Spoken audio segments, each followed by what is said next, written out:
Hello, Guardians, and welcome to Destiny Reset, episode 225. This show is about anything and everything related to the Destiny franchise. If you love playing Destiny 2 as much as we do, you're in the right place. This reset, we're back with full bellies and ready to welcome back the greatest Titan who ever lived. We dish out all the details on the upcoming season of Dawn, discuss changes to power, gear, and Eververse, and finally, detail our last experiences in Season of the Undying.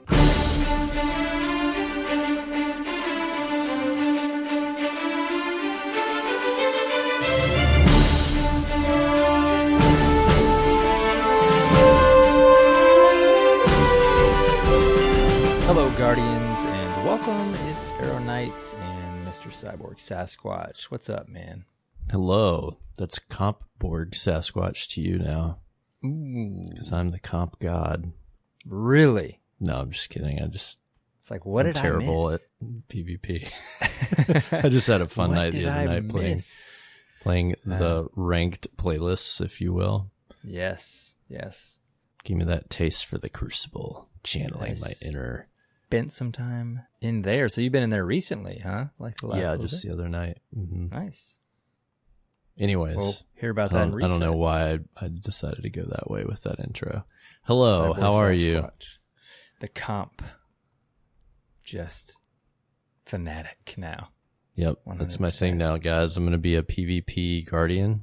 I'm only going to talk about the state of PvP when we are discussing anything Destiny. We really should have planned this because I've always kind of been the PvP guardian on the podcast somewhat, and you're the raid guardian, so I'm not raiding still, so we got an issue. Well, see, the reason I have to take that over is because you're just not salty enough anymore.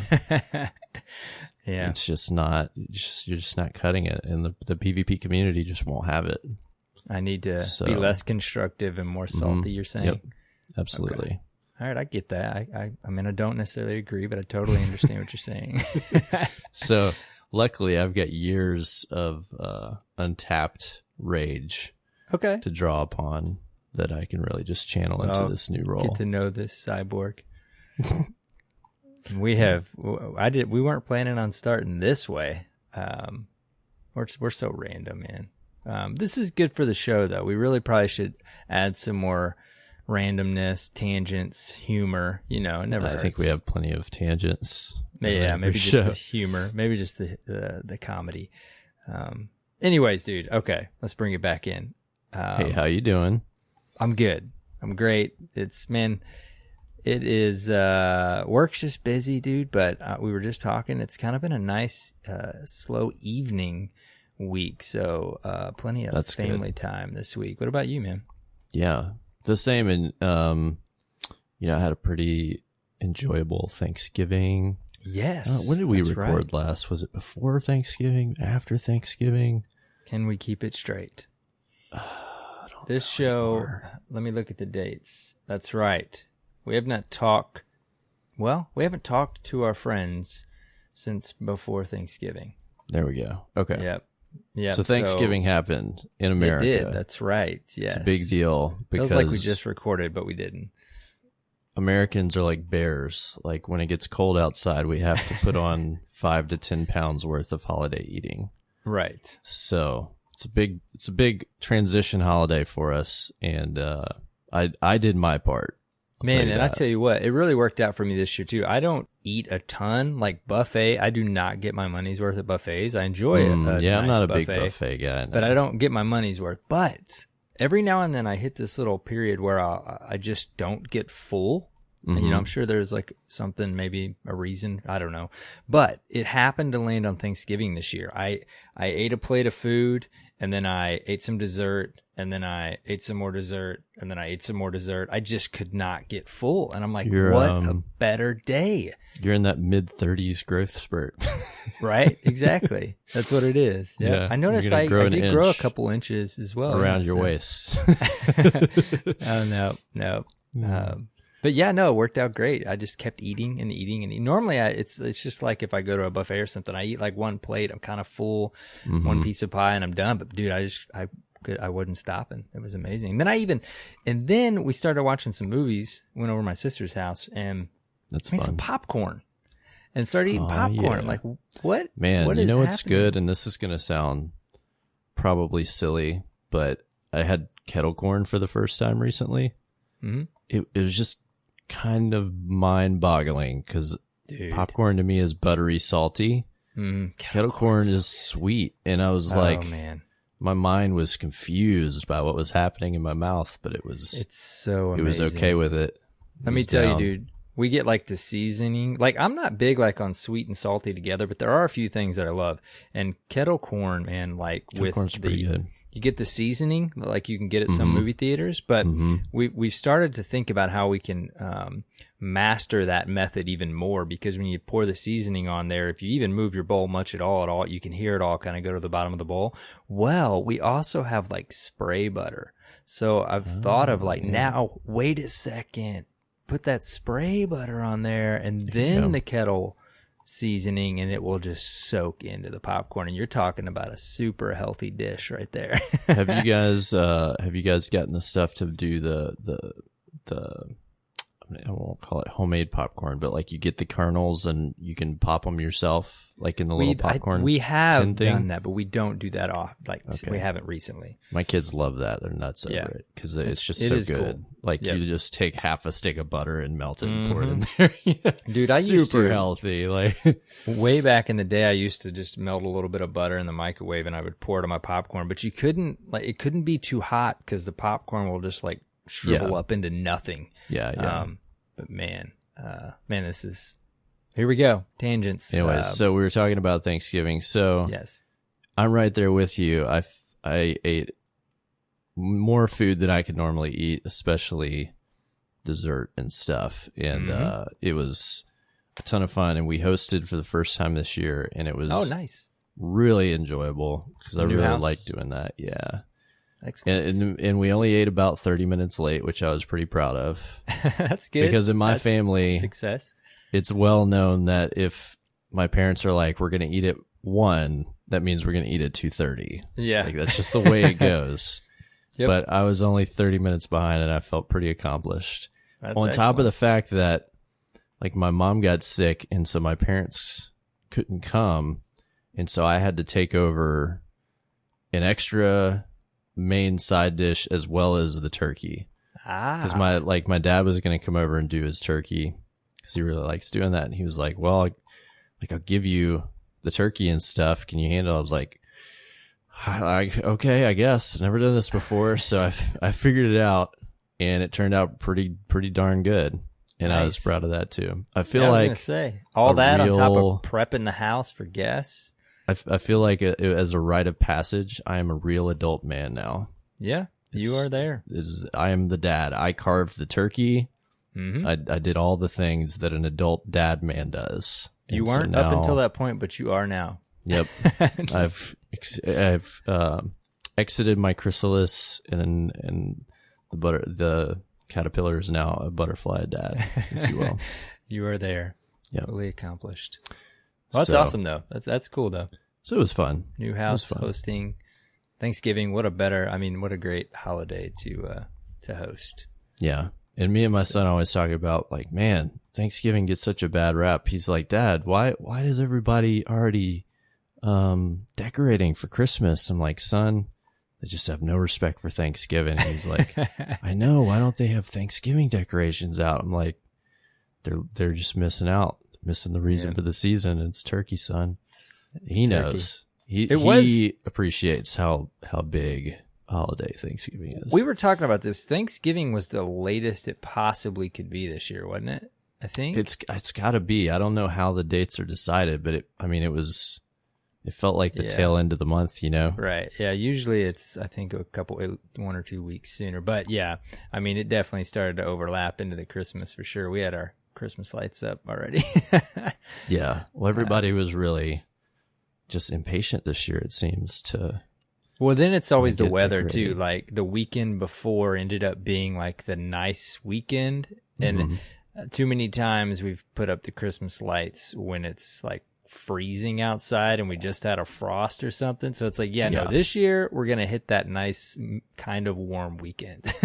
But don't get me wrong. Like, I had the stuff ready to go. So the day after Thanksgiving. Yep, tubs out. That tree was out. Yep. We were decorating. My wife had things ready. She was like, heck yeah, we're decorating for Christmas now. It's real. Yep. We did the same. Anyways, let's move on.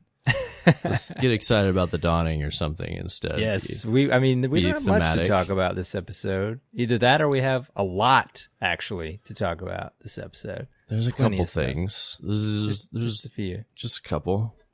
Yeah. Yeah, why don't we do that? Let's get this kicked off. Any announcements this week?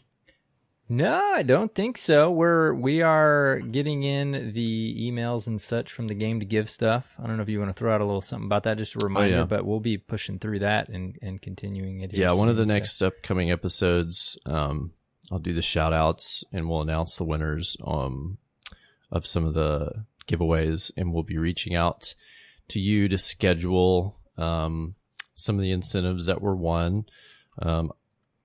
I know I should have some time over the holiday where I can do some of that stuff, and yeah, we've gotten several schedule emails. Our stream. It's coming. Yep. But if you gave to our campaign for Game to Give and you haven't emailed us yet, send us an email. Let us know what your handle or gamer tag or whatever you gave, so we can match it up. We can be in touch with you. Make sure you got your incentive bonuses. Hit us up. Got you hunkered away nicely in a Google folder to be addressed soon. Absolutely. Yep. Well, let's do some news. Yeah, let's do it. Biggest news of the year. Yeah. It's the dawn. My friend, the patron saint of Titans. I'm telling you. No pun intended. Yep. He's coming back. Oh, it's so exciting. And you're full-blown Titan these days, so I'm so excited about Saint 14. All its glory together. He's always been my favorite Titan. Mm-hmm. His signature move is my signature move. Headbutting people in the face. There you go. Yep. It's just meant to be. Mm-hmm. He's my favorite. So, Season of the Dawn. This week at Bungie, we revealed Season of the Dawn. There was an awesome trailer that we got to watch, which Bungie always does a great job of getting you excited. And then, of course, yesterday, there was a live stream. Yesterday, we're recording on Thursday. So Wednesday, there was a live stream with a bunch of details on what we can expect from the season. We got a, season 9 calendar like we can typically expect. With some new things in there, some things they didn't even really explain what they are. We're just going to have to find out, like something interesting called the Empyrean Foundation. Yes. I know I always crack up when we first see those. I kind of remember feeling the same way each time. It's like, what are these things? Yeah. What are they I'm putting my money on that being a, one of our, like, I don't know what they call them, not a dungeon, but the missions similar to like what we did for Outbreak Prime and stuff. Mm-hmm. I think it's gonna be something like that. Could be a hit mission, if you will. We'll find out. Anyways, bunch of cool stuff there. And then there's a page up on Season of the Dawn that you can go to that details some of what to expect for the season. Why don't we talk real quick about the stream? I know you watched it. You were there back and forth while you were at work. I know. I actually had it open in a tab, and I actually listened to all of it and probably only watched half of it because I was sending emails. Yeah, it was about the same. Yeah. I was like, for the beginning of it, I was driving, so I just had it sitting there and I was listening to it. It turned into a podcast almost for me. Yeah. And I'd be like, wait, what are they talking about? Oh, God. Okay. I gotta look at the road. So there's some cool stuff that they showed off. Some interesting things I didn't totally expect. Some of the changes that they talked about. We know that, of course, the artifact gets an update with a new artifact that's going to be called the Gate Lord's. The Lantern of Osiris. It was the Gate Lord's Eye, right? Yes. Lantern of Osiris. This one looks cool. It's got like a little rotating-ish type deal. Yeah. And they moved, so we are going to have champion mods. They're going to be they're a little different, but I noticed they put those in the first node. So I think they'll be a little, you'll be able to, they mentioned they want you to be able to get those quick because you're going to need them, right? So that's pretty cool. I don't think we're going to have as many, what I would consider like kind of trash mods like we had on this season's, like, oh, kill Vex and get more Glimmer. Like, people don't end up using that stuff in those slots, you know? Yeah. So there's going to be an anti-barrier mod for bows, scout, and pulses, an unstoppable burst for the scout rifle, unstoppable shot for the bows. Overload rounds will go on auto rifles and machine guns, I think. And then we saw, like, we get some cool mods with some new perks and different things we'll be able to play with. It seems like there's going to be this mechanic about something called Charge of Light, where you kind of build up this buff and then are you able to use it in different ways.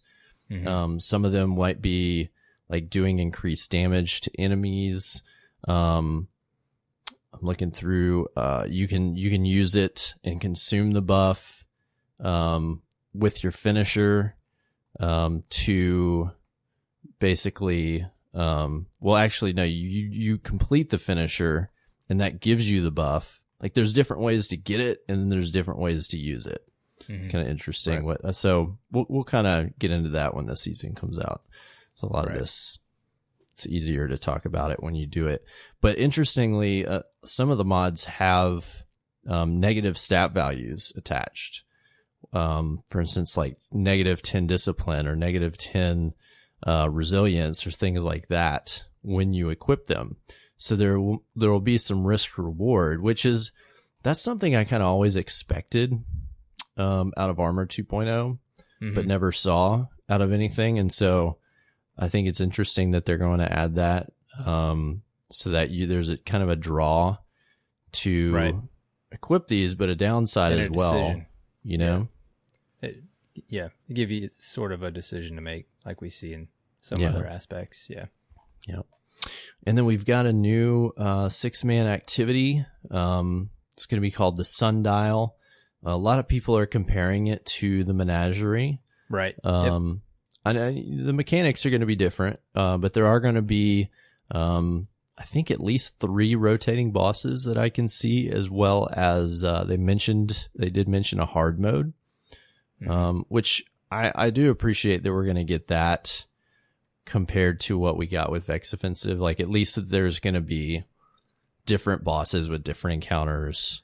Yeah, I think the different bosses is a big hard deal. mode, you know? Yeah. So it's not as, I don't know, like Vex Offensive just gets a little dry because it's the same thing over and over and over and over. Right. And if I wasn't doing the title, like, I'd have been done with it after 2 weeks. Yeah, exactly. You know? I think that ties into the grind we were talking about last week. Variety definitely helps. I think the different bosses will be a big deal in the harder mode for sure. Yeah. Because it says, which we'll get into the calendar, but yeah, it says there'll be a legend sundial, it looks like, I guess, will be the harder mode. But yeah, we'll see how it pans out, but at least we know there'll be different bosses and different difficulties. So. Right. Yeah, they talk, and I guess thematically, we're doing this to, for some reason, save Saint 14 from time, which still doesn't seem to make sense to me. I know, hey, right?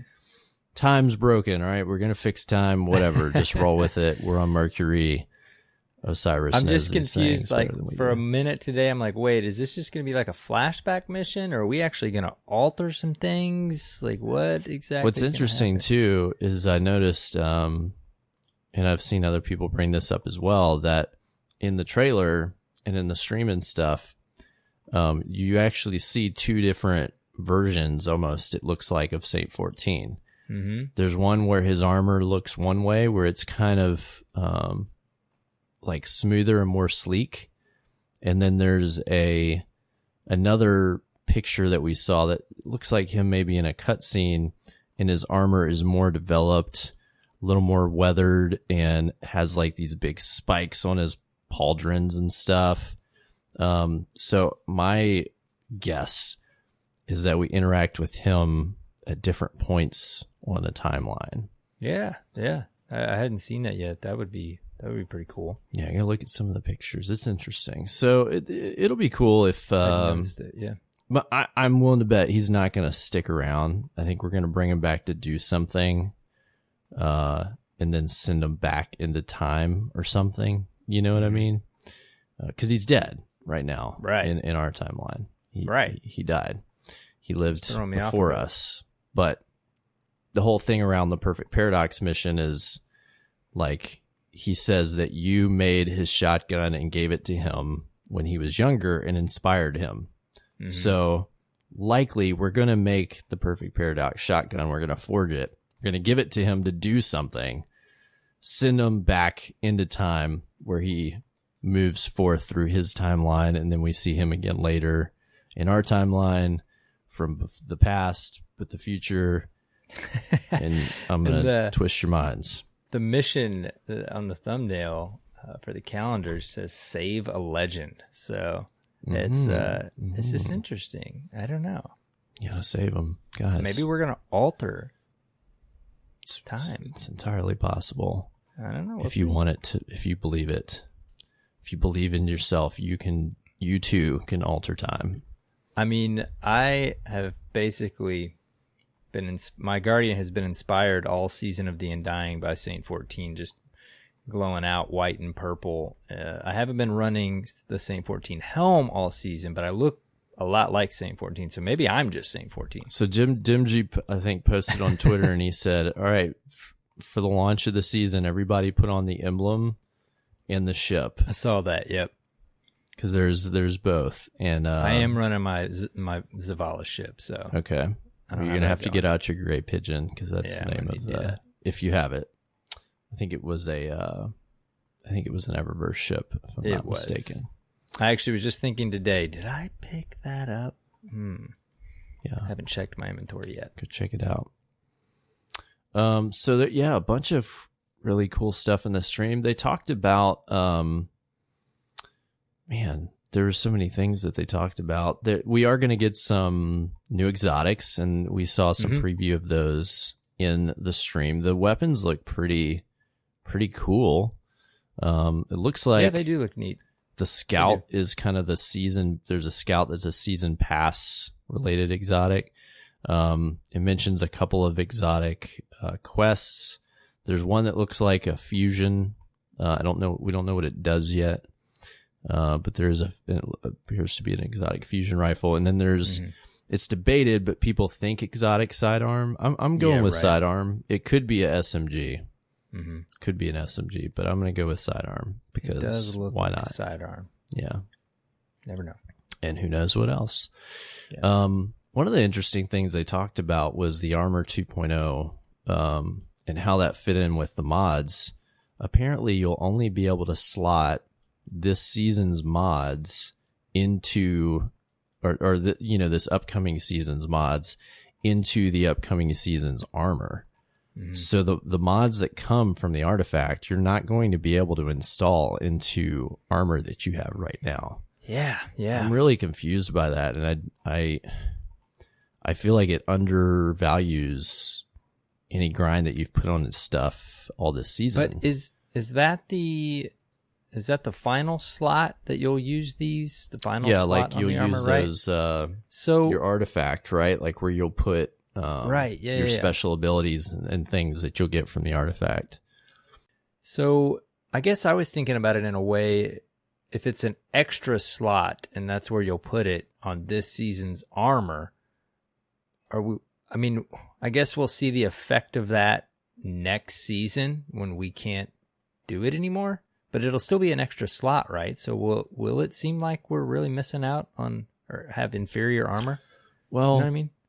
I guess I'm thinking in terms of like, all right, I got a bunch of copies of this season's armor and got great stats on it and kept the best stuff and infused it up, right?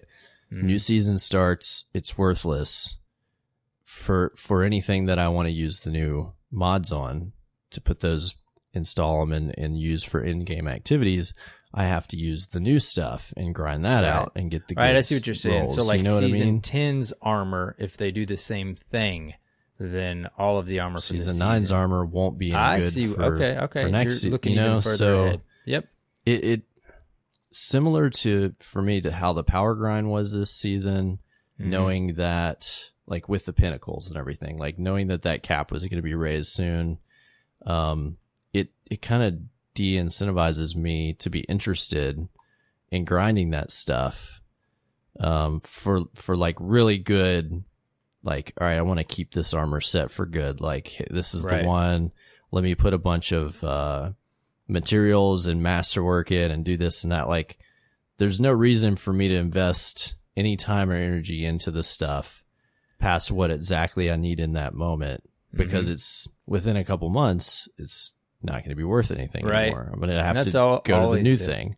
Classic balance inside of Destiny in many different facets, and this is just another example. It's like we don't want to feel like, I see what you're saying, you know, we don't want to feel like we're investing into something that'll be somewhat worthless. Yeah. You know, a few months out. Imagine like having a weapon and it would only infuse up to 950, and the next season, you know, you got to use the new weapons because those go up to 960. It's like what used to happen in D2 or D1 year one, when you couldn't bring weapons up in power. Certain weapons, they left them behind. You remember that? Oh yeah. Yep. And you had to either re-earn them or get new versions of them. And it became this huge chore and grind to reacquire stuff. And in the end, it was just, they just created a treadmill for us. And I feel like this is what that is. Yeah. Yeah, no, I can definitely see what you're saying. Your concern on that for the following seasons. It doesn't so much matter from this season to the current season and dying to this right now. It won't. Following. It doesn't matter if you want to use that new stuff, but later you know that thing is going to become worthless for you in the next season. You'll have to be using something else that's new. You know what I mean? Because you're going to want to use these mods. I mean, they have great advantages. Like, you're not going to just forgo those if you're doing something that's an in-game activity, or if you just want to be having fun and using the tools of the season. You know what I mean? Yeah. Maybe this is you don't have to play that way, but why wouldn't you want to play that way? Right. You know? Yeah. This is an aspect of the. It's like people that go in and just use blue armor. You're like, but why? But why do you want to play a Halo instead of Destiny? Like, yeah, right. I don't know. Anyways, I just thought that's an interesting choice, and we're gonna have to see how that plays out and how people feel about it. Yeah, definitely. Anyways, I think that covers a lot of what we saw in the stream, right? We did see some cool new finishers. I'm actually kind of excited about the cool finishers that they showed off. Yeah, right. Yeah. And then the, what did they call it exactly? It's where you could randomize your finishers. Oh, yeah. See, I didn't see that, but I heard them talking about it. But they had mentioned that something like that was coming.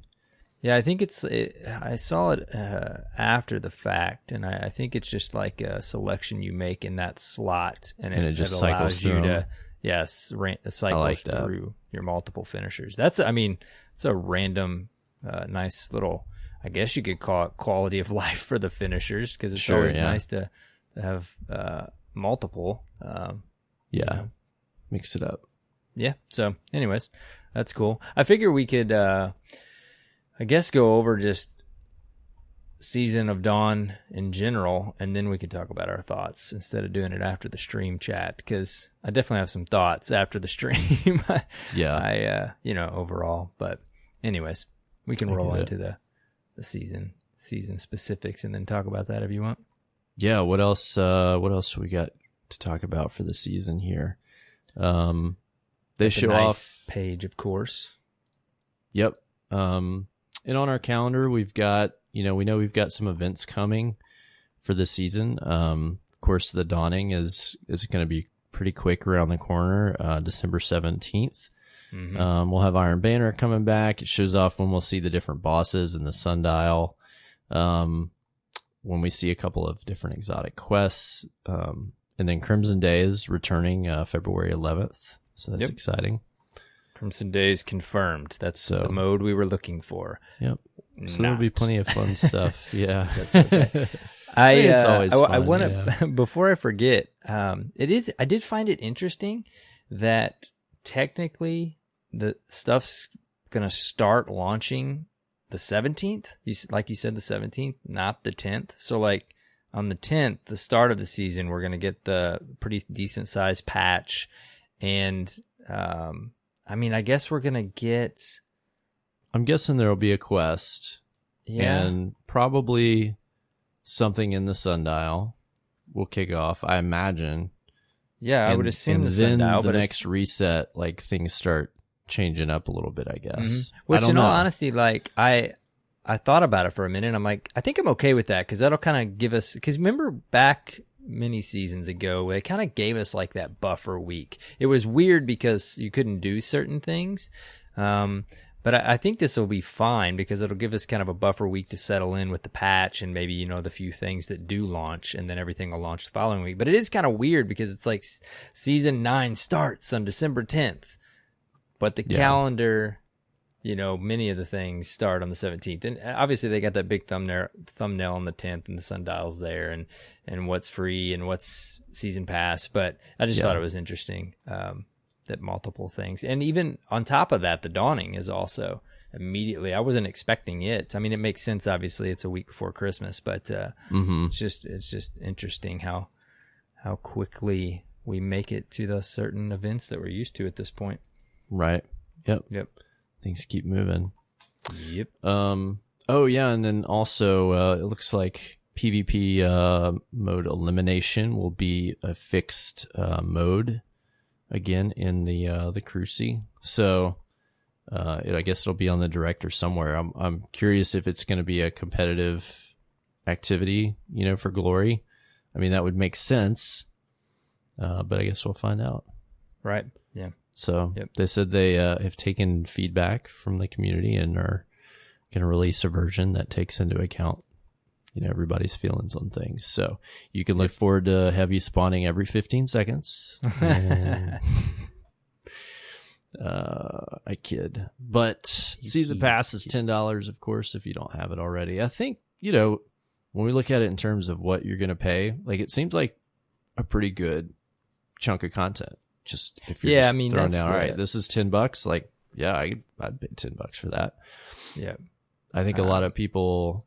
Yeah, so we can't talk about all this without mentioning the fact that there's a huge amount of speculation that some kind of trials would be announced, and that did not happen, of course. Right.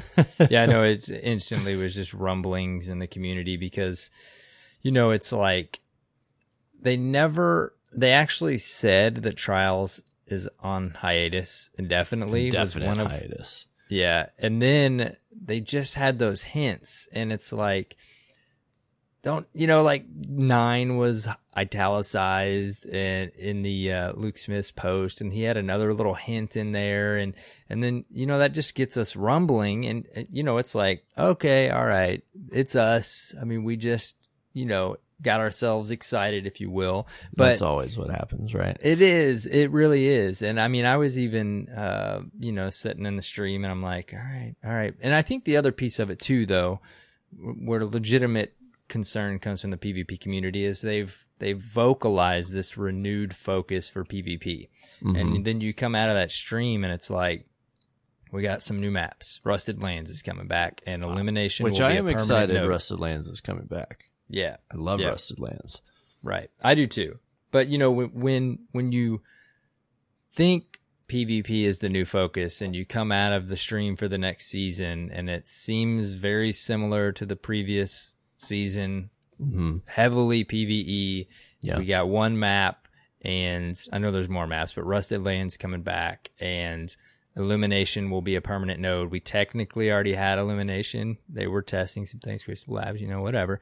So that doesn't necessarily seem like a renewed focus on PvP. But like you said, DMG's post, they hear it, this or that. It's just a matter of classic, like how long are they going to hear it? We just want trials back. Yeah, and Dimji replied to a post on Reddit today. Right. Yep. And that's a couple paragraphs. I was referring. Responding to some of the comments and desires of PvP. So you can go check that out if you want. I think he posted a link to it on his Twitter. And they talk a little bit just about the fact that they're continuing to slowly do things that they know that things feel slow, but it seems like they want to, from what I'm reading into, he's saying they don't want to rush. He says, we don't want to rush fixes or changes which may break the experience. Development takes time, and we don't want to rush things that can end up creating more issues in the wild. So it seems like, my guess is they also may want to ensure that the game sandbox and the meta and kind of where things are is at least some sort of semblance of balance. Right. Before they would put out something big like Trials. An in-game, some sort of in-game. Because they've said that as well back with the... Because that could kill it. Hiatus. Right. You know? Yep. Mm-hmm. It's... And the crazy thing is there's some balance that's off right now, but I mean, for what all craziness is in this sandbox, it really is kind of remarkably balanced mostly, but still to their, probably to where they want it. Like you said, they want it where they know they want it before they release something like that. Obviously, it seems like something's cooking, something's brewing. They've got some sort of in-game thing they're working on for PvP. We've heard rumblings of different people in the community going to see. That was the other piece, is there were rumblings that some community members known for playing PvP were visiting Bungie at some point. And maybe it's for a future thing. You just never know. But it's like, just to play that Guardian that loves PvP, we've been hearing for a while now, like, PvP is going to get some love. And this is just another season where it just seems like possibly a little...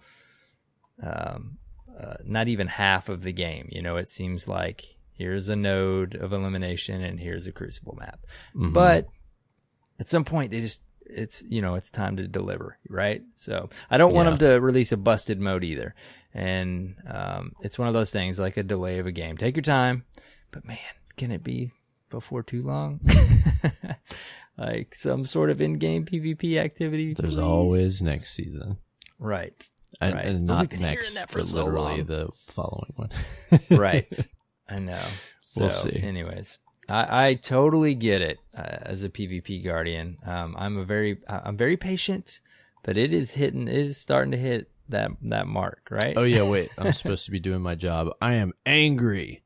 Oh, that's right. I am so salty, and Bungie, you did release Trials. All right, that's my best impression. That was very good.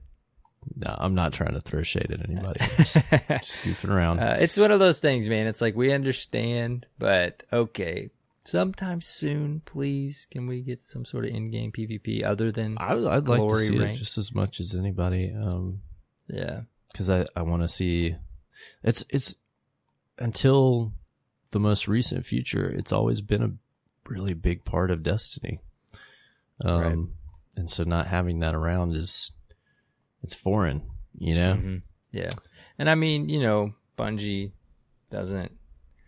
never attempts to halfway do something. So they, I'm sure, want to knock it out of the park and hit a nice high bar with whatever this mode will be. So whether it's Trials, an iteration of Trials, something brand new, who knows? But just the hints and the little subtle things here and there really seem like at some point we're going to see Trials return.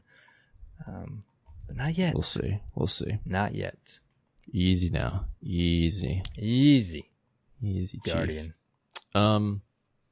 Besides all that fun stuff, I mean, there were some lore pieces released and continue to release throughout this week. We've gotten a few entries. The first one was really, really big and long, and I absolutely loved it.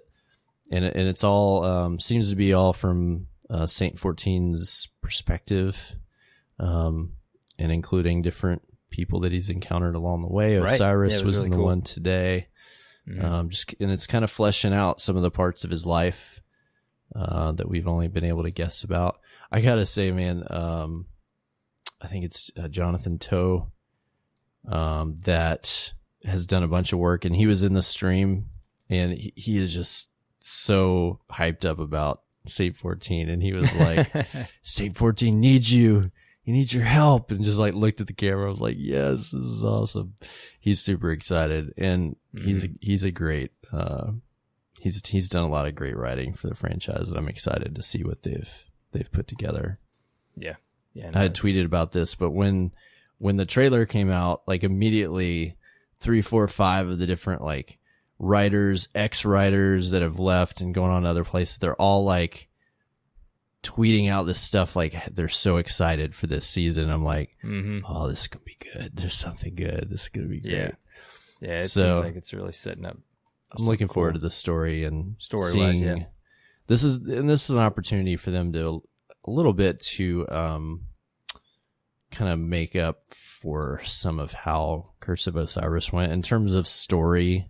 Right. And those characters, you know, you gotta get that flashback when you were watching the stream and they were going to Mercury. It's like, I don't mind. Yeah, I don't mind Mercury, but it just, I had that moment like, oh man, I hope this season, but it's fine. It'll be okay. And it was funny because did you mention Sparrows? So, oh yeah, we are. It is confirmed we'll be able to drive our Sparrows on Mercury. That's very important. Anyway, sorry, what were you were and then DJ, he acknowledged the old 2 tokens in a blue. Oh yes, yep. In the stream, and I thought seems it was like funny. Just yesterday. Yeah. Oh my. Yep. That's what's funny is like coming out of the stream and this, like it doesn't seem like as much. Like we've been talking about with Shadowkeep in this. They talked about not being able to keep up with how they were last year, and it still seemed like we were getting a lot of content. Well, you can kind of see this season like this isn't as much. It still will. I think it'll feel like enough for a season. Obviously, we don't have Shadowkeep launching next to it, but the thing is like I came out of the stream and I was thinking like, man, I wonder like is it gonna, how much content this is gonna seem like? But it's like you said just a little bit ago is it's $10, and it's still compared to like Curse of Osiris. There's a lot of different things, and the staggered launches really help, you know, to extend it throughout and let you work on other things. And the other thing I'm kind of excited about is maybe to be able to work on some other things in the game and not feel like it's crunch time the whole time, right? Yeah, hopefully so. Anyways, I'm looking forward to that as well. But yeah, so interesting season looks ahead. You know, people have different opinions on what we saw.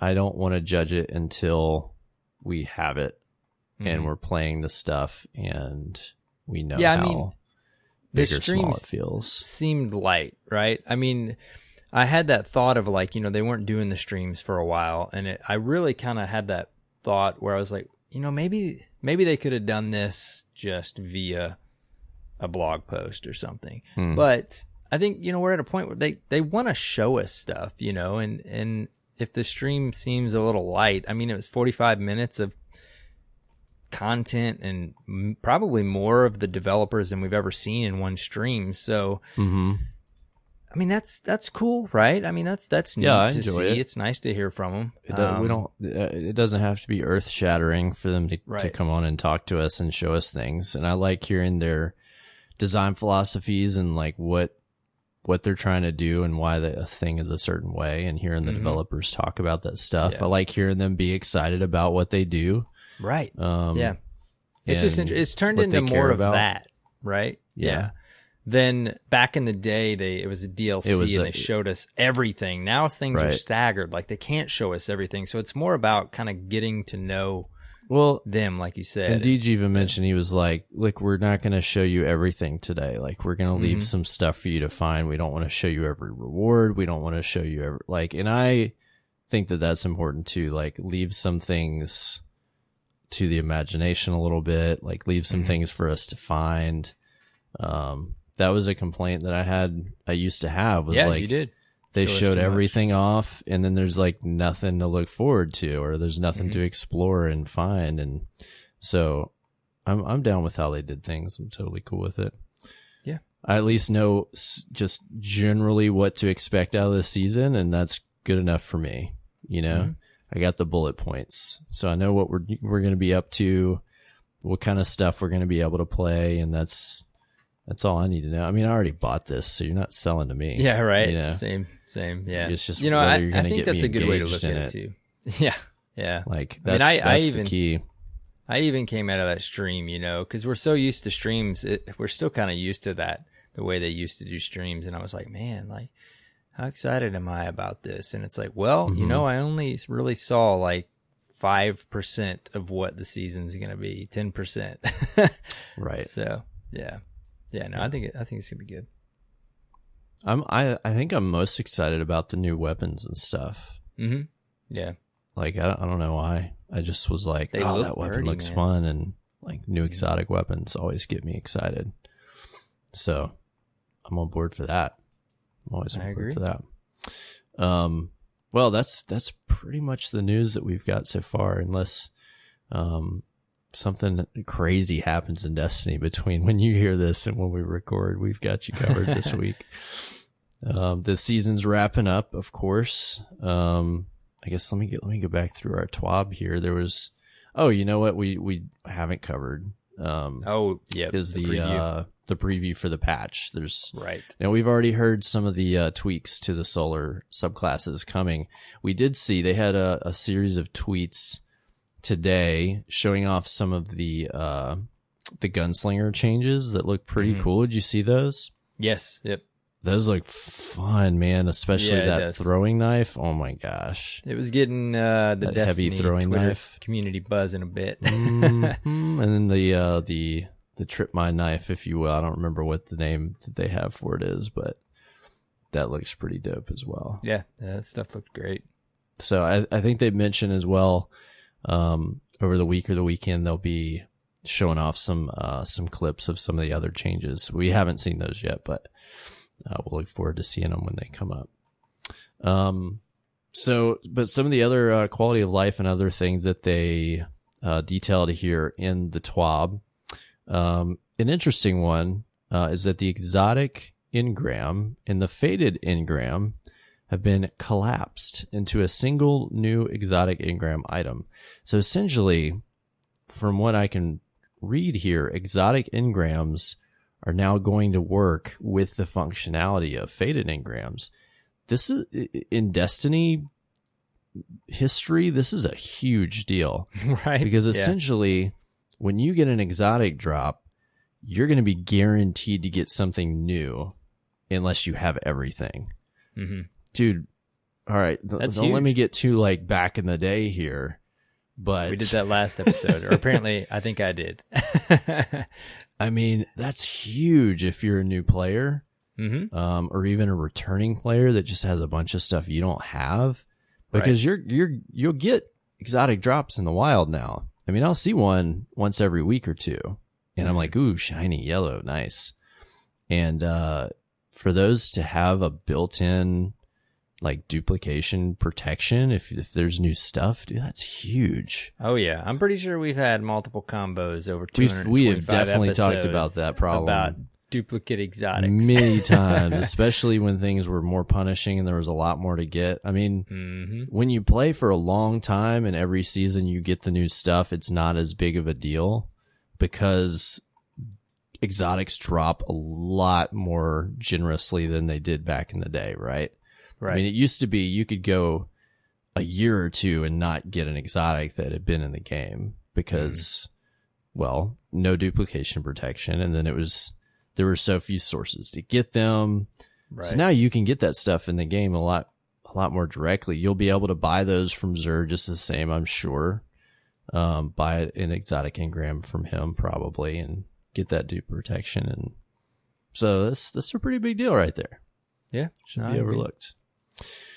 They're going to increase the drop rate of the Anarchy weapon in Scourge of the Past from 5 to 10%. So if you don't have that yet, that that'll definitely help you obtain that weapon. I was looking, I was like, okay, that's great, but what about Taraba? And they didn't have anything for Taraba because I don't have that yet.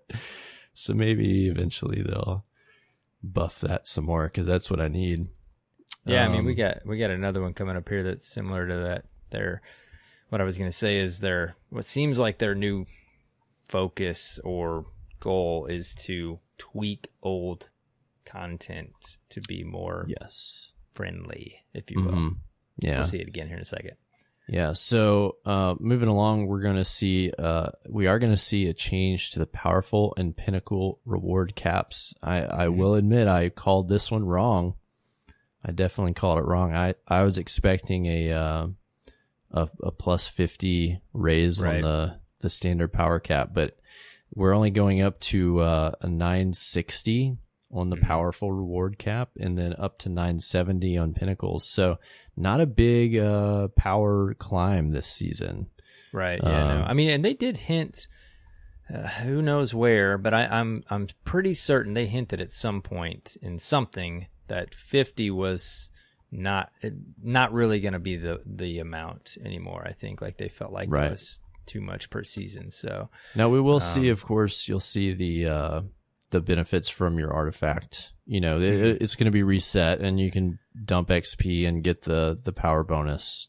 You know, just like you have this season. Yeah, but it'll be easier, obviously, to reach that 1,000 mark and such. But which I'm sure we'll touch on this more in the future. We talked about it a little bit before the show. There's already some rumblings like this doesn't seem like maybe it was the best decision as far as pinnacle power goes and such because of the grind it takes to get to that pinnacle power, but we don't have to venture down that road right now. But I guess like we said, we'll kind of see how it feels this next season, if this is going to be their structure, you know, how we feel about it overall. So yeah, I don't know if this is going to result in me investing a lot of time into pinnacle chases. It's already the combo that happens. I mean, and we talked about this with the armor, right? I mean, it's do you want to spend your time doing this when a couple months later? Because it's I mean, what is your power level right now? Because I'm not necessarily going for, I'm 961. I'm not going for that. Yeah. So I'm 951. My engrams and stuff, like my earned actual power is like 954 or something, because after a few weeks I just stopped altogether going after pinnacle rewards. I mean, it's a major grind, right? Yeah. They tweaked it a bit. There's stuff that's hard to get those from. Some of them aren't as difficult, but some of the sources are challenging for sure. And at first it was a huge grind to raise up. After they made them drop, you know, +2 or even I want to say +3 in some situations. There's a lot more like generous of a climb in there.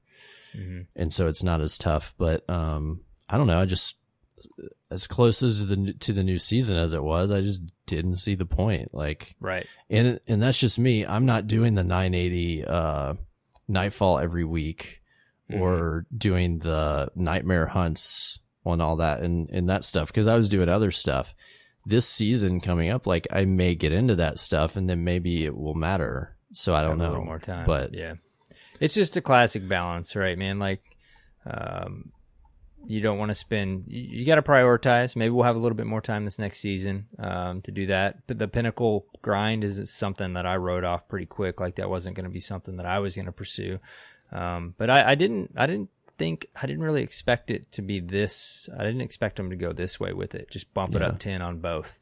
I almost thought we would just see the artifact. We talked about that. The artifact go away, and it just is that's what it is. It's 950 and 960. You just level up your artifact, and But anyways, we'll see how it feels. I don't know what, like you said, we'll have. It seems as though maybe some more time this season to get into some other things, and maybe chasing that pinnacle cap will be one of those things.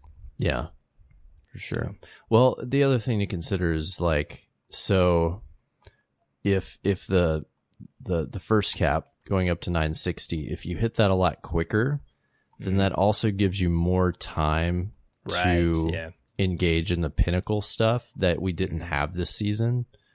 So it may provide more value because you're able to use those benefits for a larger part of the season. Yeah, that's a good point. That's the classic fall launch versus just seasonal. And that might be part of it, why they made the gap so small, so that players can get to that sooner and be able to see the benefits rather than only in the last, say, 6 weeks or something of the season. Like, it just depends on the player, but right. Yeah, it just seemed like Pinnacle Cap was for that hobbyist player that really, playing those activities. And it definitely is intended for that.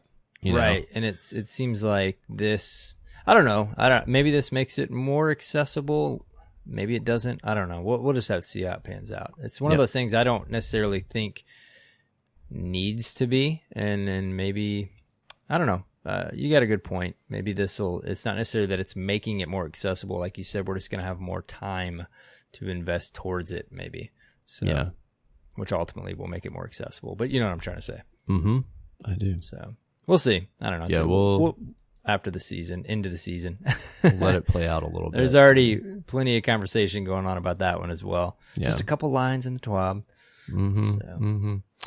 So next up, they've got some promised changes to escalation protocol. So you will no longer require a key to open the Wave 7 chest.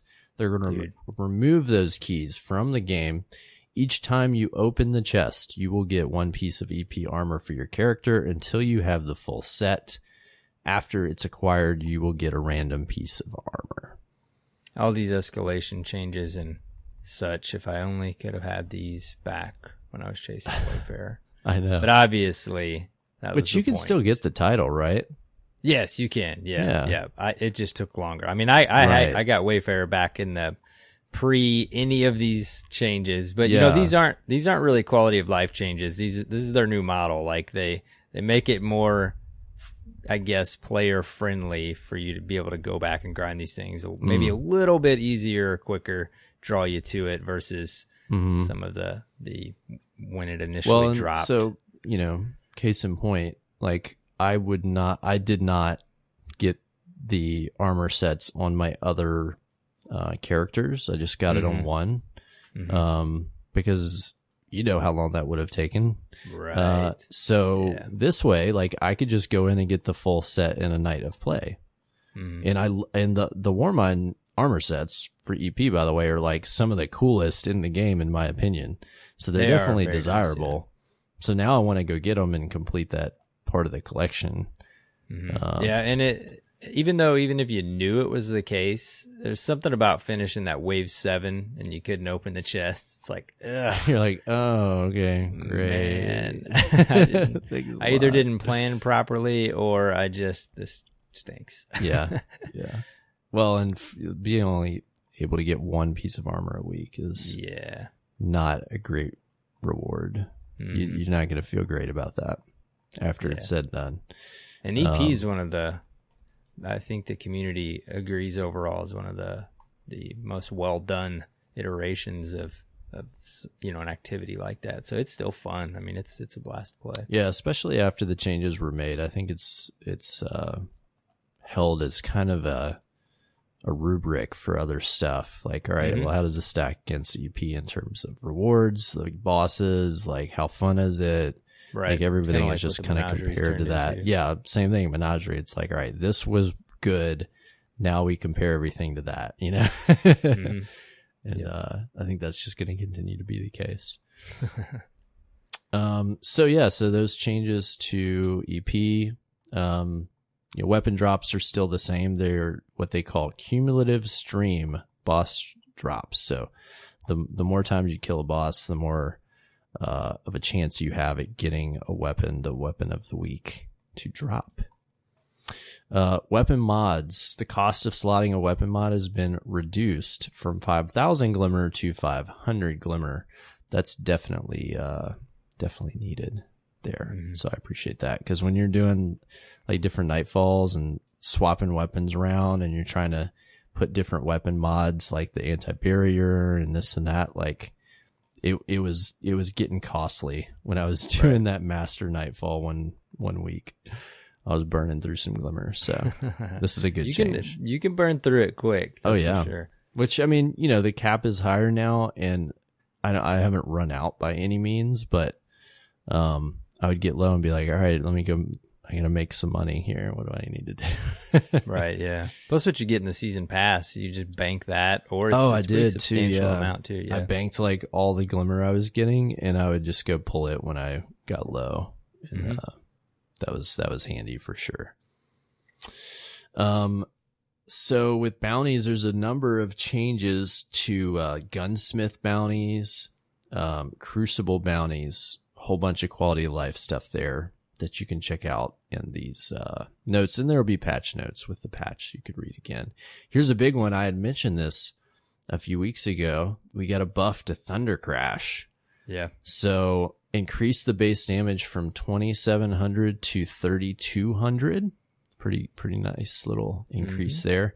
In-flight damage increased from 100 to 200, and they slightly increase the amount of time you have in the air after activation. There's also some changes to the Vanish and Smoke perk on Night Stalker. They're adding a 0.8 second period after you go invisible, where firing weapons or performing other actions will not break invisibility. This should help prevent allies from accidentally breaking invisibility the moment it's granted to them if unexpected. Well thought out there. Change to handheld supernova that lines it up with the animations and effects. That should make it feel more consistent to activate. Over in the Crucible maps, we have Rusted Lands added to appropriate playlists, whatever that means. We have seen the return of Dead Cliffs, Legion's Gulch, Retribution, and Solitude. They're all coming back, and they're removing Emperor's Respite, Equinox, Firebase, Echo, and Vostok. I don't think anybody likes those maps in particular. Yeah, actually, no. Emperor's Respite, I don't mind, but that's a decent one. They said early on that is their reasoning for doing this. I'm assuming too is they did tell us kind of, but do we think they're just tweaking them for 3v3 now, like making some changes, or? I don't know that they specifically said 3v3, but the ones that they took out last season, they were working on spawns and other stuff that just made them play poorly. So I imagine that's part of it, but yeah, I just wasn't expecting, I guess, as many to be removed again, I guess, but they're obviously just kind of cycling through them all, it looks like. And they're probably looking at data and heat maps and like what's going on different maps and seeing trends and problems that need to be solved, and obviously listening to the community. I mean, like, for a fact, people hate on Firebase, Echo, and Vostok. Like, you just moan when it comes up in the playlist. They're not fun to play. So hopefully they're going to improve that and tweak the maps and do some things that make them play a little better. Right. Yeah. I can agree for sure with Vostok. Yep. Now, the next part here, they talk about, I actually appreciated this right up here. We're hear a little bit about the Eververse and some changes that they're making that is going to impact the incoming season. It's interesting. I think it was the episode Joe was on. We talked about this. And they're straight up specifically, and obviously it wasn't just us talking about it, but they hit some of your feedback. I like this. Yeah, they're addressing it exactly, basically what the community was talking about. So continue. So they mentioned that in Season of the Undying, about 50% of Eververse content will be offered for Bright Dust, but in Season of the Dawn, they're going to make about 80% of Eververse content available for Bright Dust at some point during the season. They mentioned, we've also heard you say that you want to know what will be offered for Silver only so you can plan what you're interested in buying. We agree that providing transparency is vital to making informed decisions. We plan to share on social every week what items will be for Silver only during the season as they appear on the Eververse store. That was the one specifically that was a big problem I had about. too. Yeah. And I'm surprised that's the way they're going to go about it. You know, maybe that's the short-term goal, because it seems like that's just another thing for them to manage on the socials, right? Like, yeah, but at some point, I would think the ideal thing would just be to have an icon in the store that shows you that it's. I imagine that will happen. You know, yeah. But one thing I do know that I have heard several times is that the UI is one of the toughest things for them to change in this game. Right. So, short of being able to do that in a timely manner, at least they'll be able to just post something. We'll take this, yes, and say, hey, you know, this week, buy this if you want it. You know what I mean? Mm-hmm. So I appreciate that. I feel like I'm not going to be as bait and switched, I guess, for lack of a better term, you know? Right. Because that's kind of how it feels sometimes. Or like, you just kind of have to gamble and see if something's going to come up for Bright Dust. Sure. They also talk about duplicate purchase prevention. So the Eververse store no longer permits purchasing an item that's already in your collection. And that's something that I had noticed. Like, there would be things, and sometimes it would say, yeah, you already own this. And then at other times, it would not, even though I knew that I owned something, and I have to go check and be like, wait, this is cool. Do I have this? Wait, hold on. Yeah, I have that. Why is it available for purchase? So it seems like they've fixed that issue there. They then talk about the future, saying we're always looking at your feedback, and we're going to keep being open with you on how that feedback is woven into our overall goals for Destiny and for Bungie. As we're planning for future seasons, we're also thinking about the types and themes of content offered through Eververse, as well as the role of cosmetic content as a reward for achievement. So they asked for us to keep the feedback coming. They do mention several times in this post that offering silver content in the Eververse is a big part of how they fund the team doing things. Yeah. So I don't think that's changing, but no. At least they are trying to improve the player experience for their store, and that's something, you know. Right. Yeah. Yeah. And it's a quick response. Yeah, you know, it is. I mean, one of the common things you see is, and I totally get the viewpoint, is the constant, I guess, updates, quite a bit of an update and rotation of the Eververse vendor versus any other vendor in the game, right? And it's one of those things, right? I mean, it's gonna happen. You want to see the other vendors see some love as well. But like you said, they mentioned here several times, I mean, we are paying $10 for a full season of content, right? $10. I mean, I spend more than that at lunch many days. Right. Right. You know, and I mean, it's hours of content. So it's not an excuse. It's just, I do believe them, you know, when they say it does fund future content, right? But I'm that's not to say I still wouldn't like to see the balance of how much love Eververse gets versus, you know, in-game other vendors, you know, maybe could be a little closer. But so this is a step in the right direction for me. If on my hit list, the next thing is just pricing. That's I would if it were up to me. Yep.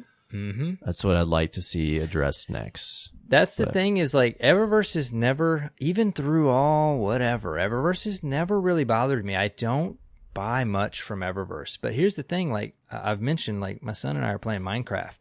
Dude, we now have Realm Plus, which came out this week, and you get a lot of content with it now with that $3.99 subscription. But before that, everything in Minecraft for like a world somebody created is like $1.99 to $5.99. Dude, we spent like, just in a couple weeks, we spent like $20 on different $1.99, $2.99, $4.99. And that's what I've said before with Eververse, and you've talked about too, is the price point's just off, right? Like I would drop $2.99, $3.99, maybe even $4.99. That's why it seems like, so you're giving a great example, because while the player base overall may be varied in a game like Minecraft, it's a game marketed for kids. And in a game marketed for kids, if that's your market for your store, if a parent is asked from their kid, Mom, I want to buy this thing for Minecraft, it's $2. Yeah, absolutely. Right. Unless, you have just a really limited budget, like a lot of families could afford to spend $2 on something, but that's not the market for Destiny. Right. It's really preteen, teen, and adult. And so for that market, it's obvious it's built for whales. There's the industry term. If you don't know what it is, it's for those people that just have a ton of money and they buy literally everything in the store. And companies make an enormous amount of money on just that very small, it might be 1% of players that buy stuff in the store, that they'll spend hundreds, they'll spend thousands. And it seems like that is what the store pricing is built around. I don't know. It's just my take on it, but.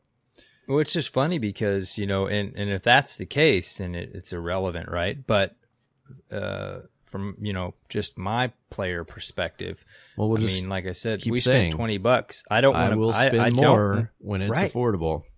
Right. I don't want to spend $10 on one thing, but I'll spend $20 on 4 or 5 things. Exactly. Yeah. If I could buy 3 or 4 emotes for $20 versus 2, if I could buy a ship for $2 or $3, I'd buy there's a bunch that I wanted. There was a bunch of stuff I wanted this season, but I was like, I'm not spending $10 on that, Just no way. I can't justify that to my wife. The only thing that I've done it on now for 2 seasons is the glows. And it's funny because those quickly become, unless you just for nostalgia whip the armor back out. For some reason, those get me to buy them.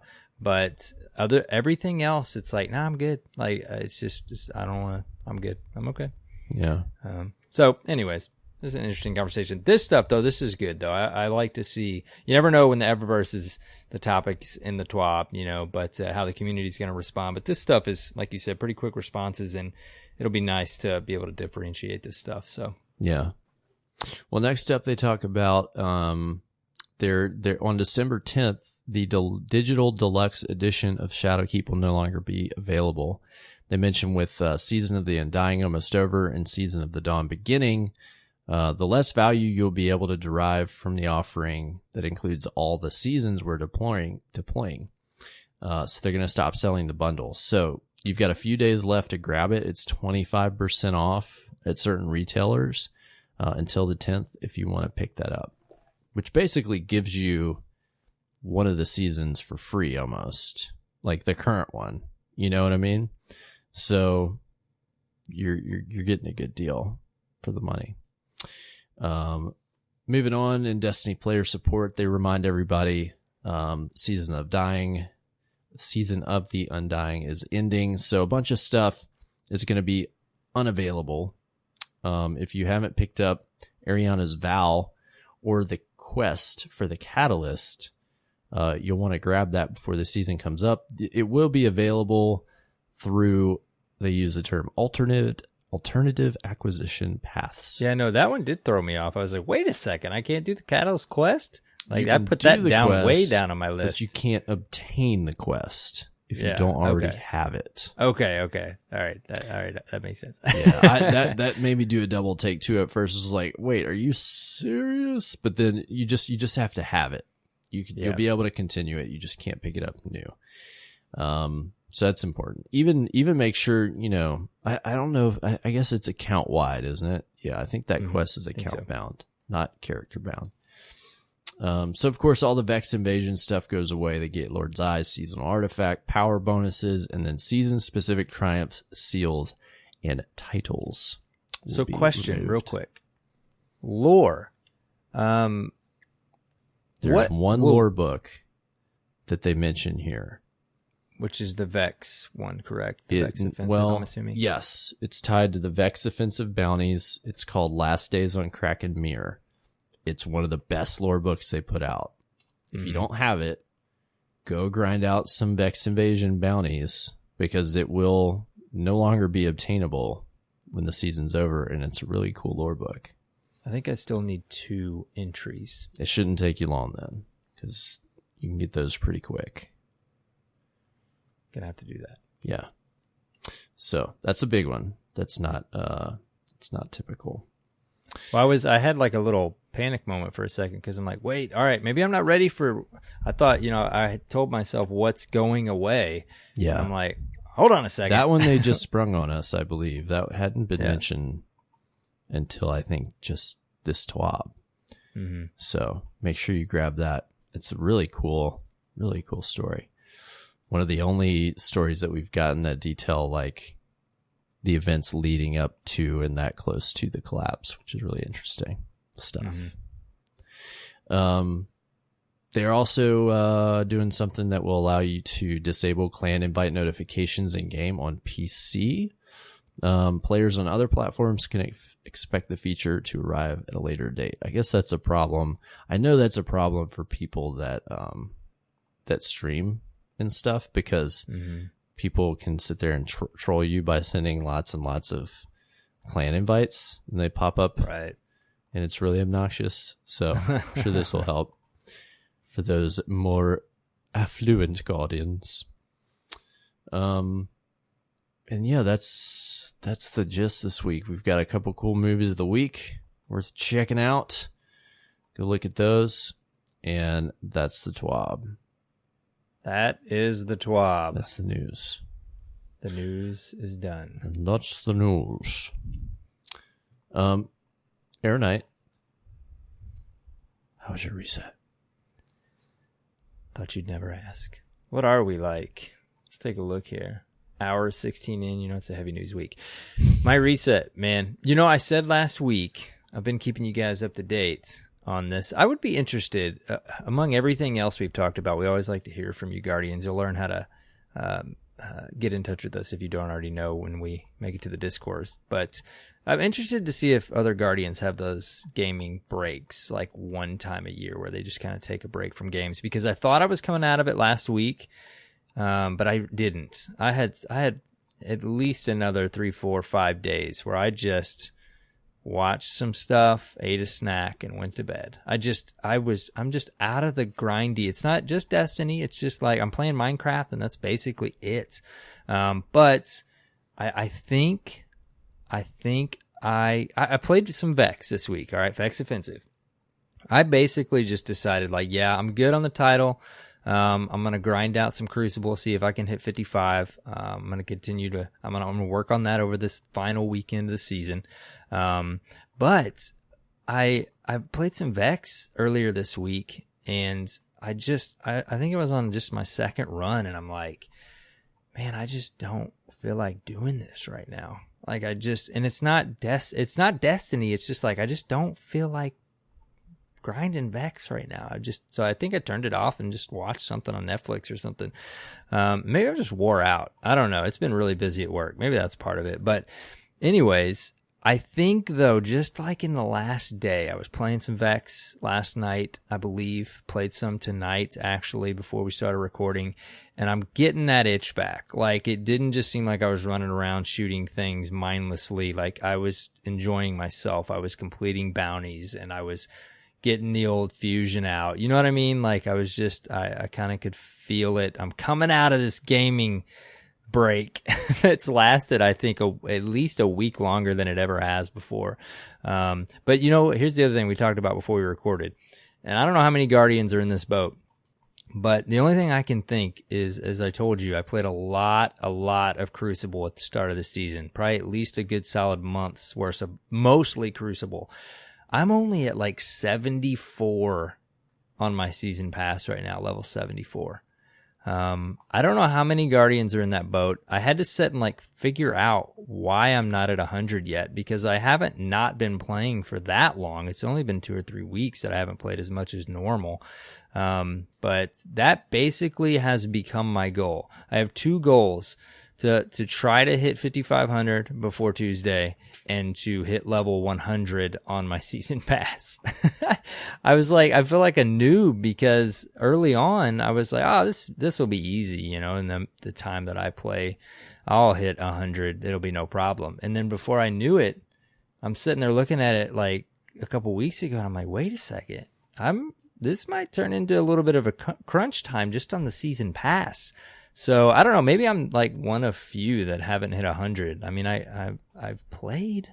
I'm sure there's plenty of people who haven't completed. I don't know. Like I felt like early on in the season, even playing Crucible, that the balance was right. Like I play a few nights a week, several hours. You know, I felt like even playing Crucible. You and I were talking. Like I think maybe what happened with mine is I played so much Crucible, I would finish those bounties and then just play Crucible. So I was only getting XP from completing matches, and bounties is where it's at, right?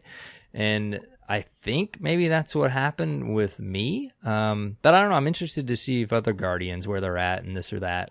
What I have done though is now I mean, I've watched a couple videos on XP craziness, but I'm basically just doing what you do. I'm getting Vex bounties, and I'm actually making it a point to swap to Fusion, swap to Pulse, swap to this, you know, do this exactly what this bounty wants me to do instead of just going get in the bounties done. Right. And I mean, two runs of Vex offensive, I complete 10 bounties and, you know, 5 levels up. So it really just was a matter of playing the right activity and focusing on the bounties. And like you said, we were talking before the show, weekly bounties are crucial. And all I was turning in was weekly Crucible bounties for the most part. Right. So, right. Anyways, that's what I've been up to. I feel the itch coming back. I always love me Destiny, of course. Love me some Destiny. But I've just been, like I've said, on that little gaming break. But I am, and maybe I'm just, you know, the timing was just normally about this time we start playing, you know, maybe another game for a week or two before the next season launches. And maybe instead of doing that, I just took a little break. Other than Minecraft. So I'm ready, man. I've got a little bit of grinding to do for next Tuesday. Just going to continue doing some Vex and probably just pop those bounties, do some Crucible. I'm hoping to hit 5,500. I think I'm at 44 something. So I'm hoping I can just get on a streak this weekend with some Derp Fam and pop that 5,500. We'll see. It just all depends. You never know how the Crucible is going to go. You can do it.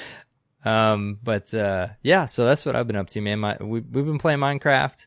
Minecraft Realms Plus came out. Didn't realize that was even a thing and was getting launched this week, but basically it's Realms Plus and you get a lot of free content that you didn't get before for the same price. So that's always cool. You get like a ton, new stuff's going to come out every month because in that game, a lot of it's user created content. People create worlds, this or that. You can do things. So, it's almost like PlayStation Plus or games with gold or whatever. Like they just are going to rotate and or just add player created content, I think, into your subscription. But anyways, yeah, Son and I have been playing that. That's cool. So that's what I've been doing in my goals, man. What about you? What have you been up to? Comp, apparently. Just gonna wait until you start a Minecraft podcast and leave me. I'm telling you, dude. Coming. It's weird because it's Minecraft. It's tapped into like what Mario is for us with, I don't know if it's playing it with my son, but it is, I've always thought Minecraft was enjoyable. It's probably like, it was either Destiny or something else. I never really got around to playing it much.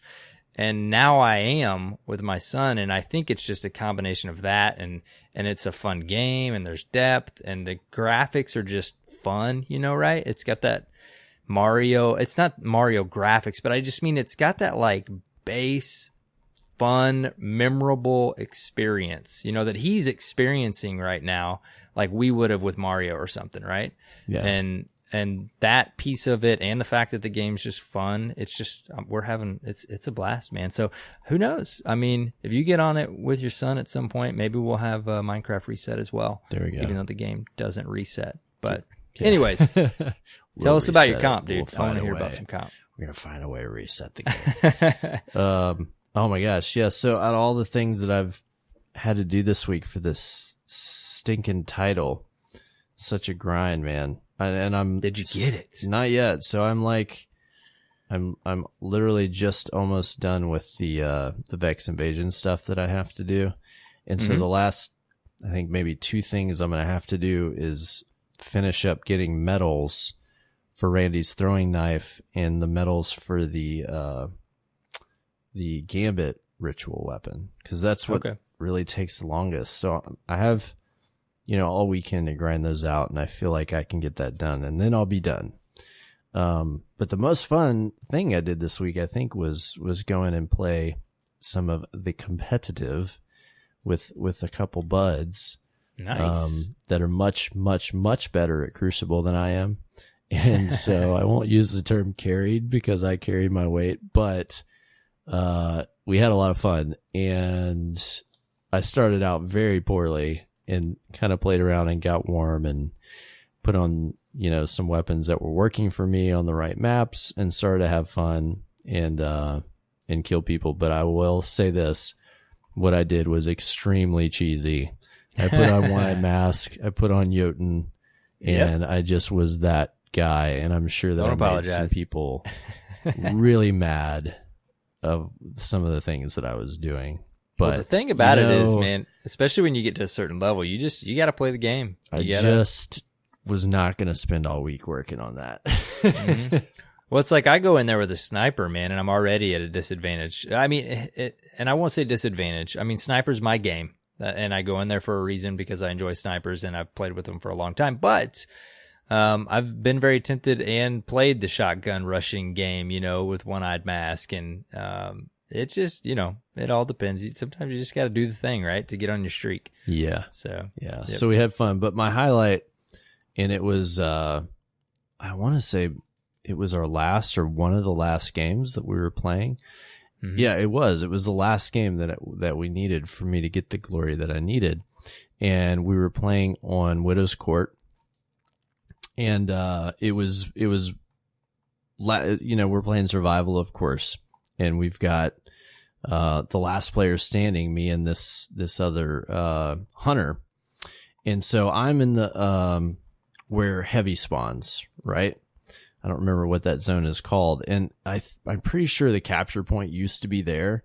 So, my friends are coaching me and we're like, yeah, let's go there, hunker down at the capture point, because this hunter, he was hanging out up in the sniper perch that kind of overlooks like the center area and was trying to dome me.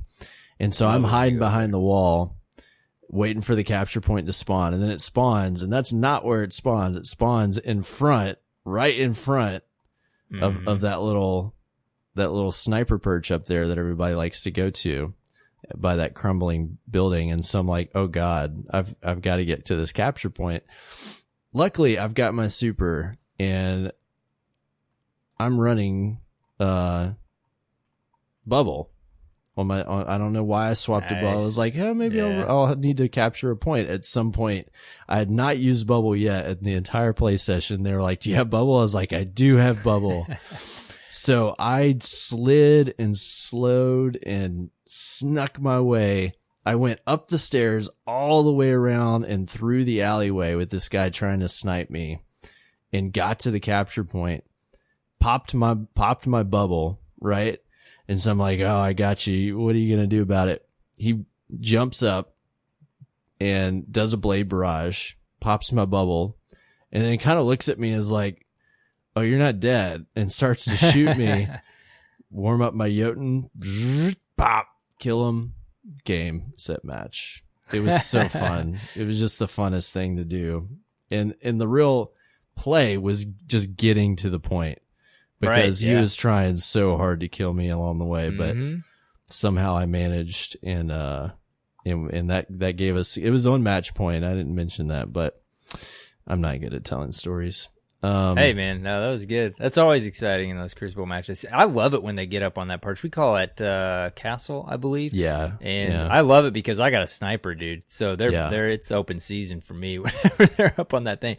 But if you don't have that, you got to strategize. Yeah, and back in the day, playing Widow's Court and stuff, I would counter snipe too when I used to snipe some. But I haven't in Destiny 2. I have never been a sniper. And so I'm so far out of my game that I don't even try that in PvP anymore. You need your plan C. Yeah, I really need it back, man. I really do. And I was playing around with some other fusions, and I just didn't like them. I haven't found one that I'm in love with yet. Not the same. Yeah, it's just not the same. It's not my baby. But that's okay. I'm getting a new fusion within the next season, and I hope it's amazing. But that was really fun. And then we played one more game just to cap off the guys' glory that were with me, and we rallied and pulled that one off. And it's just always fun to get in that back and forth, especially if you got a good team but you can hang. It's not good to get stomped. That's not fun when that happens. And there are a couple games where we just weren't playing well, and we got crushed. But it is fun when you get in a good team and you can go back and forth and try to compete and take the match. And it kind of reminded me why I always loved playing in the Crucible. It was a good time. And so that's been like the highlight for me of trying to go for this title, because a lot of the other things I've done have just felt really not fun. Grindy and mundane. Yeah, I mean, really not fun. So I enjoyed that part at least, and I hope that the title for next season is fun. I hope the activity for next season is more enjoyable and has more reason for me to be there. Because after this season, if that's not the case, I really don't know if I'll waste any time going for that title. And so we'll just have to see. It's great to hear you in the Crucible, though, man. Yeah, it was fun. Were you playing on PC or Xbox? We did it on Xbox because that's where they play. Yeah, I was not about to try to chase glory PC. On PC with that player base. I'm not prepared for that. That would have been brave of you. It would be great if only there was just some kind of special mode in PvP that we could all play together and have fun. I don't know. I don't know if that's a novel idea or anything somebody's thought about at Bungie. Yeah. Some kind of competitive. I don't know. Maybe something. Yeah. We'll see. Anyways, that was my reset. That's what I've been up to. Nice, Getting this doggone title. After that, I'll be happy for some new stuff, and then I want that picture when you get it, man. They're popping up all over now. I will, and I'll be happy to play some of the Shadowkeep stuff that I didn't get to sink my teeth into. Yes, I agree. Like the nightmare hunts, like I'd really like to do some more of those, and some of the harder ones there. I still want to. Of course, that title obviously will still be Harbinger available. You can still do. And then what's the name of the raid related one? I don't recall, but that one will still be, you can still earn that one. So those two you will, and I'll probably work on those over time. Enlightened. There we go. Enlightened. So enlightened. Pretty cool. Yep, that was my reset. Man. Yeah, that's awesome. So we've got some discourse this week. Let's hear from some of our community and listeners. We got one via Discord. You wanna take this one? Yeah, definitely. Yeah, this is we always like to see these. Just kind of like a nice little shout out to another Guardian. This is from the Discord, like you said, from Victory for Us. It says, "Hey all, I would like to give a shout out to a very special Guardian. When I started Destiny 2, I did not have a clan, but a certain Lord." Help me out here, Cyborg. How would you say that? Charadan? Charadan? Yeah. Sorry. Chardarn. Victory, we do our best. But a certain Lord Chardarn found me and invited me to the Wolves of Old clan on PS4. He was the clan's leader for a while before he moved on to a bigger clan to get involved in more Destiny progression. But he is a great friend of mine, and we did many a D2 vanilla Crucible, games together. He was a Titan main, and his pride and joy was his Stormtrooper Titan build. He had the Dio helmet and the Iron Banner armor shaded white to create the perfect and scariest Mida-wielding stormtrooper there ever was. Not sure if he listens to the podcast, but I would like to give him a huge shout out as he showed me the ropes of the great life of Destiny clans. Nice. See you around, Chardarn. Yeah, that's great. I love that. It's awesome. Always interesting and really cool to hear how people get welcomed into the game, if you will. Yeah. So absolutely. Thanks for sharing that There's story. often a friend involved, right? Yes. Some kind of friend drags you into it. Mm-hmm. Well, thanks for that message and great shout out there. Next up, we got an email from Mask11421, and the subject is Stadia.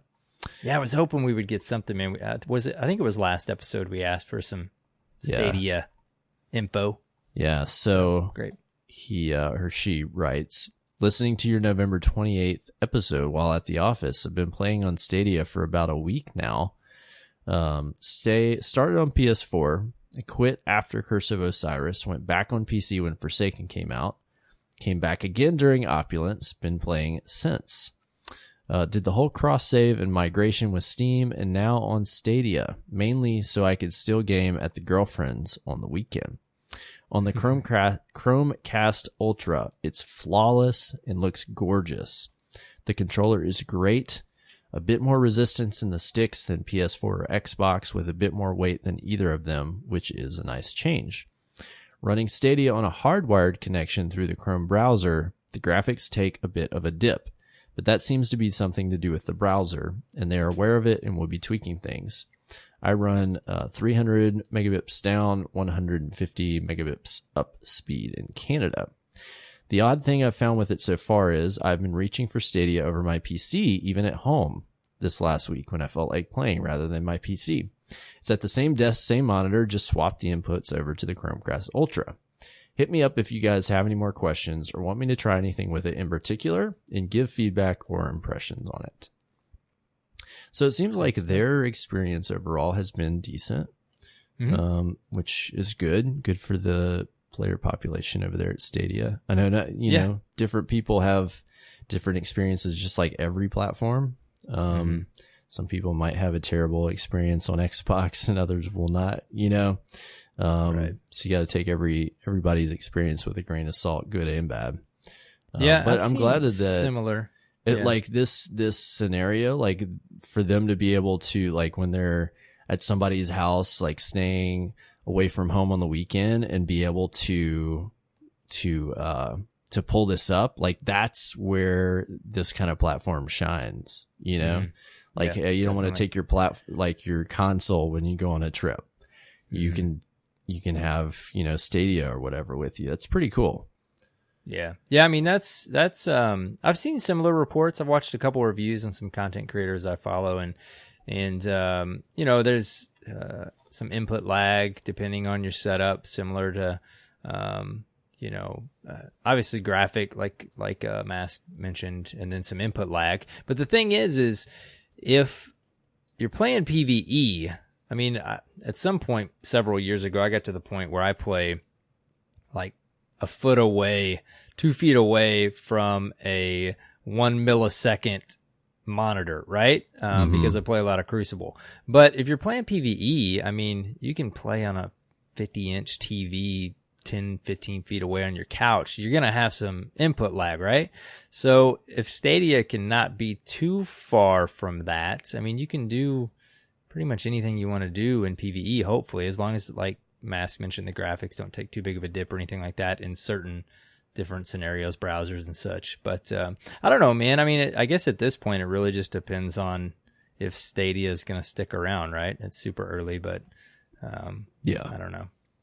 We'll see. I'm going to hold my I've tongue. been tempted, man. Like, I've been tempted a couple times to get Stadia. I mean, because we travel a couple hours to some relatives, you know, fairly often, and I'll take my PlayStation. Yeah. And I mean, that's exactly what you were saying, what Mask is saying is that's the ideal scenario, right? You don't have to take anything other than just take a controller and a device that can run that, right? Yeah, just take the Surface and call it a day. There you go. Anyways, I don't know. Appreciate the feedback, though. Yeah, thank you. And let us know as your experience unfolds, and other players too. If you're playing on this new platform, we'd love to hear your experience with it and what you think, what you like, what you don't like, what works. It's new territory for gamers, so it's very interesting. Mm-hmm.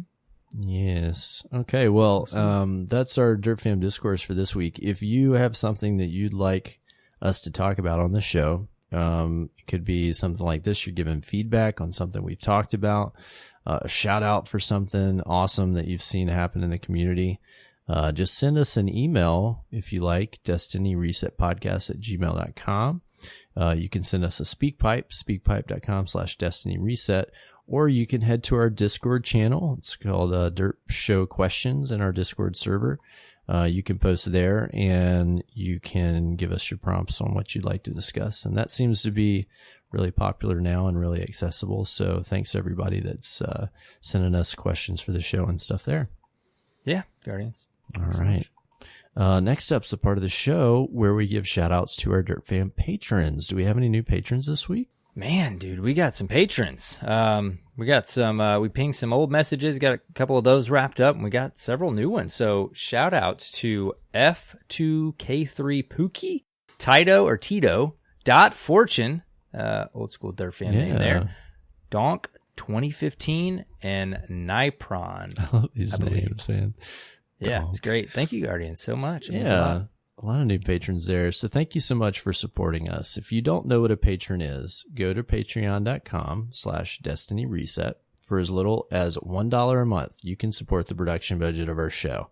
If you do so, you get a few perks. You get a shout out on the show. You're going to get your gamer tag on our website, and you get access to a Discord channel just for Dirt Fan patrons and supporters.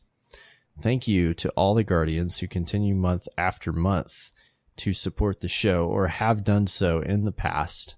We really appreciate your support. It does make a big difference for Arrow and I to have your support that way. And it allows us to keep the production quality high for the show and to do things that support the show and continue to grow it and make it better for you.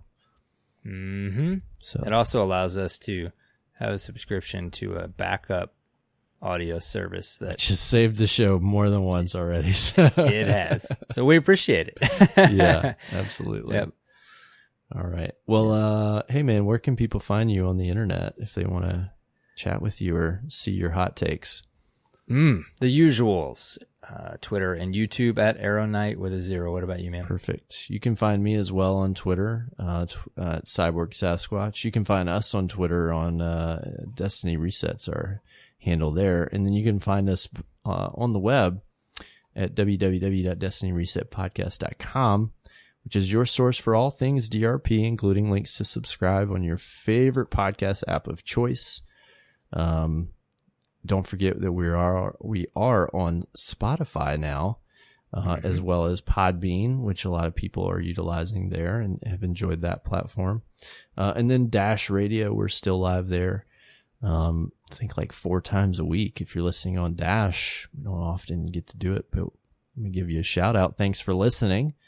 Come join the Derp fam if you want a great community to hang out with. Go to discord.gg/destinyreset. That's our chat server where you can find places to hang out with other Guardians, talk about Destiny, talk about games, find other people to play with, join the clans, whatever floats your boat and melts your cheese.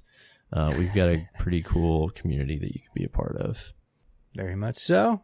Right, Many will tell you the same. Am I forgetting anything? Apple Podcast reviews. Yes, we got 1 new 5 out of 5. No written, but still means just as much. We appreciate it, Guardian out there that gave us a 5 out of 5. Thank you for your review. If you're listening on Apple Podcasts and you have not yet left us a review, please do so, because it will help us get seen and heard by more listeners just like you. And that's what we want. More people just like you. Yep. Join the Derp fam, hang out, meet some amazing Guardians to play this game with. That's right. Okay, man. Fun show. Yeah, we're back. We're back to normal after the holiday. Yeah, normal routine, except we warned them last time. We do take off a week around Christmas. So just a heads up. Yep. So that show that would fall the week of Christmas, I believe, or maybe the week after Christmas. Yes. You will not hear from us. Right. But we'll let you know. Got a couple more episodes until then. And how about on that note? Until next reset, have fun playing Destiny 2 and take care, Guardians.